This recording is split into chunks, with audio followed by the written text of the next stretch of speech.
এক গভীর জঙ্গলে দুই বন্ধু বাঁদর থাকত, বিন্নি আর টাপ্পু।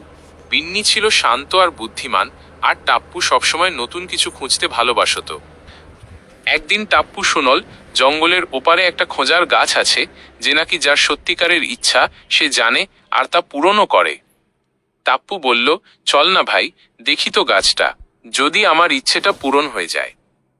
বিন্নি প্রথমে একটু দ্বিধায় পড়ল, কিন্তু শেষমেশ রাজি হয়ে গেল। তারা দুজন একটা ছোট থলে তৈরি করলো আর শুরু করলো নতুন অভিযানে। পথে তাদের দেখা হলো এক বলা পাখির সঙ্গে। পাখিটি বলল, যদি মনটা পরিষ্কার থাকে, গাছ নিজেই তোমাদের পথ দেখাবে। এরপর এলো এক বিশাল ঝড়ের নদী। তারা একসাথে গাছের ডাল আর লতা দিয়ে একটা সেতু বানাল। এটাই ছিল বন্ধুত্বের প্রথম পরীক্ষা। অনেক হাঁটার পর ক্লান্ত হয়ে বসে পড়ল দুজনে। টাপ্পু বলল, বিন্নি, আমি বুঝতে পারছি, আমি শুধু অ্যাডভেঞ্চার চাইছিলাম। এই চাওয়াটাই হয়তো আমার আসল ইচ্ছা ছিল। ঠিক তখনই গাছের নিচে আলো জ্বলে উঠল, আর এক কণ্ঠস্বর বলল, তোমরা সত্যিকারের পথে চলেছ, বন্ধুত্ব আর সততার সঙ্গে, এটাই আসল জাদু।